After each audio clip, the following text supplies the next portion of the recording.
त्याचं काही दिवसापूर्वी लग्न जमलेलं होतं. होणारी पत्नी दिसायला एकदम सुंदर होती, जवान होती. आता त्याच्या मनामध्ये काय येतं काय माहिती. तो अचानक त्याच्या पत्नीला फोन करतो आणि म्हणतो की तू कुठं आहे? ती म्हणते घरी आहे. तुझे आईवडील? त्याची पत्नी होणारी ती म्हणते की आईवडील लग्नासाठी बाहेर गेलेत नातेवाईकांच्या इकडे. हा समर्थ म्हणतो मी येऊ का तुझ्यापाशी? ती म्हटली ये, पण थोडे वेळ बसून लगेच जावं लागेल. समर्थ तिला होकार देतो. या दोघांचं ठरलं होतं की फक्त गप्पाच मारायच्या आणि लगे माघारी जायचं. पण समर्थ दुसरीच काही प्लॅनिंग करून तिच्यापाशी गेला होता. त्याने रस्त्याने जाताना मेडिकलमध्ये गेला, एक पॉवरची गोळी घेतली, 2 कंडोमचे पाकिट घेतले आणि त्या ठिकाणी पोचला. त्याची 22 वर्षाची पत्नी होणारी ती त्याची वाटच बघत बसलेली होती. त्या दोघांपाशी थोडाच वेळ होता. थोड्या वेळानंतर त्याचे आईवडील येणार होते त्या होणाऱ्या पत्नीचे. आता हा समर्थ होणाऱ्या पत्नीच्या घरी गेला अनिताच्या. अनिता त्या ठिकाणी बसलेली होती समर्थचीच वाट बघत. काही वेळातच समर्थ तिथं पोहोचला आणि ती पोरगी त्याला बघून खुश झाली, त्याच्या गळ्यामध्ये पडली. दोघं फोनवरती अगोदरपासून बोलत होते, त्यामुळे कम्फर्टेबल झालेले होते. दोघांनी थोडे वेळ गप्पा मारल्या. समर्थ म्हटला की घरातून पाणी घेऊन ये. आता ती अनिता उठली, घरात गेली, पाण्याचे ग्लास घेऊन आली, समर्थला दिला. समर्थनं खिशातून गोळी काढली आणि गोळी तोंडात टाकून पाण्याचा ग्लासातला घोट घेतला. अनिताने समर्थला विचारले की कसली गोळी आहे? पण तो म्हणला थांब जरा 10 मिनटं. काही बोलली ना, दोघांमध्ये गप्पा चालू होत्या. पण अचानकच समर्थ मूडमध्ये आला आणि त्या अनिताला जवळ घेऊन तिच्यासोबत थोडं अश्लील कृत्य करायला लागला. सुरुवातीला तिला वाटले की काही नाही, होणारा नवरा आहे, मूडमध्ये आला असेल, किस वगैरे करेल आणि जाईल निघून. पण त्याचा हा इरादा नव्हता. त्याने टॅबलेट घेतली होती पॉवरची. आता त्याच्या डोक्यावरती पॉवरच्या गोळीची नशा चढली होती. त्याने तिच्यासोबत वाईट काम करायला सुरुवात केली. आता ही अनिता घाबरली थोडी. ओरडत तर कशी? याची इज्जत जाईल, हिची पण इज्जत जाईल. आणि आसपास कोणीच नव्हतं. त्यामुळे ती अनिता या समर्थला बाजूला सारायला लागली. पण समर्थ काय असं ऐकायचं तयार नाही. पण समर्थ काय ऐकण्यासाठी तयारच नव्हता. त्याला कितीही बाजूला केलं तरी त्याच्या डोक्यावरती गोळीची नशा होती. त्यामुळे तो जसा जसा ती ढकलेल तसं तसं वेगाने पुढे यायचा. तिच्यापाशी तिच्या अंगावरची कापडं काढली. त्याच्यापुढे या अनिताचं काहीच चालणार होतं. त्याने खूप प्रयत्न केले तिने सोडवण्याचे, पण तो काही सोडलाच नाही त्याने. काही वेळानंतर त्याची संतुष्टी झाली, पण तो काय अजून शांत बसेना. पुन्हा एक राऊंड मारला त्यानं. आता ही जी अनिता होती रागाला गेली. ती म्हटली की ये उद्या आईवडील, त्यांना सांगून तुझ्यासोबतचं लग्नच मोडून टाकते आणि तुझ्यावरती केस करते. आता अशी ज्या वेळेला अनिता म्हणते त्यावेळेला या समर्थला समजलं की आपण काय चूक केली. त्याने त्या ठिकाणी त्या अनितासोबत असं काही केलं. हे बघून तुम्ही म्हणणार आहात की या समाजामध्ये काय घडत आहे, होणाऱ्या पत्नीसोबत असं कोण करतं? तर काय आहे पूर्ण घटना तुम्हाला मी नक्की सांगतो. आणि हे सगळं या दोघांचं कसं जमलं होतं ते पण सांगतो. व्हिडिओ शेवटपर्यंत बघा. लाईक नक्की करा मित्रांनो. तारीख होती 9 जानेवारी 2026ची. त्या दिवशी समर्थ रागाने घरी आला. त्याच्या आईवडिलांपाशी म्हणायला लागला की तुम्ही माझं लग्न कधी लावून देणार आहात? माझ्या वर्गातली सगळी पोरं लग्न करायला लागलेत, त्यांना लेकरं बाळं झालेत आणि मी असाच बसलोय. आता हा समर्थ जो आहे आईवडिलांच्या पेन्शनवरती जगायचा. याचं कसलंही कर्तृत्व नव्हतं. याने अजिबात 1 रुपया कधी कमवलेला नव्हता. त्याच्यामुळे याचे वडील त्याला सिरियसली घेत नव्हते. याने काही दिवस धिंगाणा केला, भांडी आपटणं, रागामध्ये म्हणायचा मी घर सोडून जाईल. आता एकुलता एक पोरगा होता, त्याच्या पाठीमागं कोणी नव्हतं. त्याच्यामुळे याच्या आईवडिलांनी थोडा विचार करायला चालू केला. पोरगं जर गेलं तर कुठून आणणार, काय करणार? त्याच्यापेक्षा आपल्याकडे जी काय प्रॉपर्टी आहे त्याच्यावरती बघू कोण पोरगी देते का. आता असा विचार केल्यानंतर समर्थचे आईवडील त्याच्यासाठी नवरी बघायला शोधायला चालू करतात. शेजारच्याच गावात राहणारा रामपाल, त्याची पोरगी अनिता, तिच्यासाठी ही स्थळ बघायला चालू होतं. हिची 12वी पूर्ण होऊन भरपूर दिवस झाले होते. शिक्षण घेता आलं नाही पुढे, पैशाच्या अभावापायी. आता गरिबाची परिस्थिती खूप वाईट असते. त्यामध्ये ही अनिता 4थी पोरगी होती त्या रामपालला. त्यामुळे त्याने एवढा काही विचार केला नाही. जसंही समर्थचं स्थळ आलं तसंच या रामपालने होकार दिला. पोरगं दिसायला बरं होतं, घरची प्रॉपर्टी भरपूर होती, त्यामुळे डन झालं दोघांचं.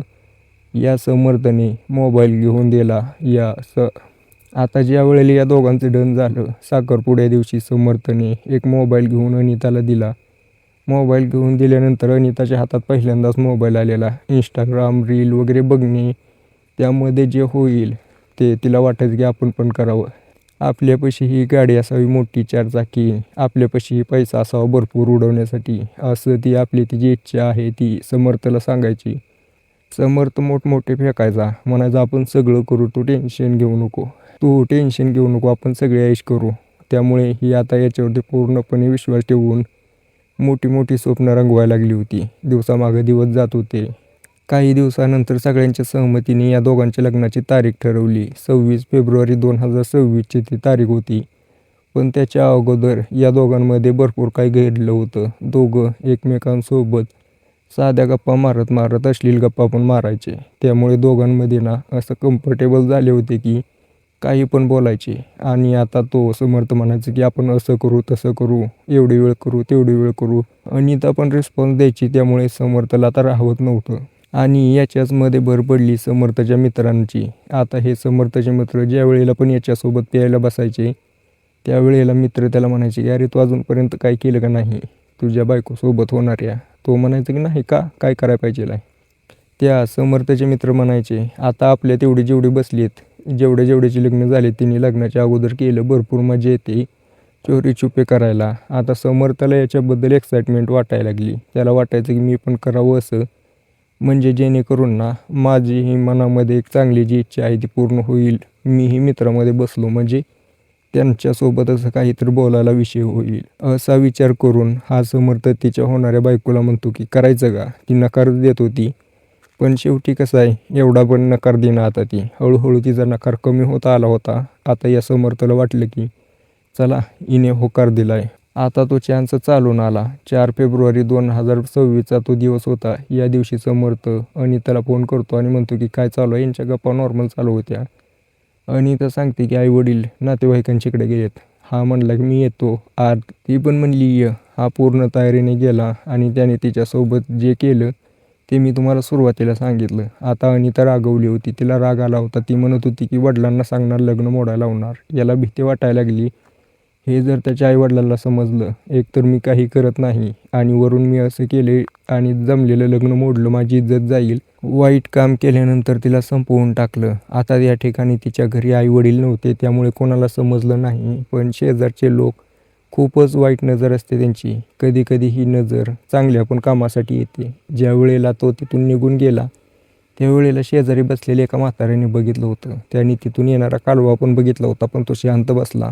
आता ज्या वेळेला अनिताचे आई वडील रामपाल आणि त्याची पत्नी कार्यक्रमावरून परत आले होते त्यावेळेला हा म्हातारा म्हणतो की तुम्ही कुठं गेला राव, तुमचा जावई येऊन गेला, त्याची खातिरदारी करायची सोडून बाहेर फिरत बसताय. त्यावेळेला तो म्हातारा असं म्हणतो. रामपाल म्हणतो की अरे बापरे, असं झालं का. आता मला माहीतच नाही, बघू पोरीने खातिरदारी केलीच असेल, चहा पाणी केलं असेल, जर असेल अजून तर बघू आता करू आपण. त्यावेळेला तो घरात गेला, बघतो तर काय कोणी नव्हतं, पोरगी पण नव्हती. रूममध्ये गेला तर पोरगी तिथं निपचित पडलेली होती. त्या रामपालला आता भीती वाटायला लागली, काय झालं. तो त्या ठिकाणी गेला तर तिचा हात हलवलं, बघितलं, उठवलं, उठेना. आता त्याला थोडी कसली तर शंका यायला लागली. त्याने नस चेक केली तर संपलेली होती. पोलिसांना फोन केला, डॉक्टरांना फोन केला.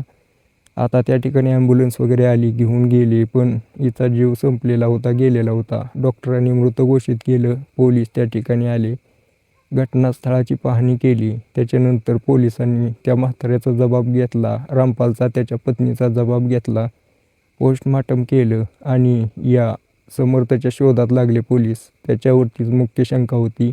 काही दिवसानंतरच समर्थ त्यांना मुंबईमधून सापडला. त्याची फिल्डिंग सेट करून पोलिसांनी अटक केली. पोलिसांना सापडल्यानंतर समर्थ म्हणायचं की मला का पकडले, मी शॉपिंग करायसाठी आलो आहे, माझी लग्न आहे थोड्या दिवसात. पोलीस म्हणले लग्न आहेत काय, चल तुझी लग्न लावतो. पोलीस स्टेशनमध्ये घेऊन आले. त्या ठिकाणी त्याला 3rd डिग्री दिली. त्याने पोपटासारखी गोष्ट सांगितली की म्हणला असं असं झालं होतं, मी भीतीने हिला मारून टाकले. त्यावेळेला नकळत झालं. पण कोणताही गुन्हा कळत असू दे किंवा न कळत असू दे, गुन्हा केला म्हणजे गुन्हाच केला. आता त्याला पोलीस तर सजा देतीलच, कोर्टामध्ये तर मला वाटतं याला जन्मठेपच होईल. तुमचं याच्यावरती काय मत आहे मला कमेंट करून नक्की सांगा मित्रांनो. व्हिडिओ आवडला असेल तर लाईक नक्की करा, शेअर, चॅनल सबस्क्राईब पण नक्की करा.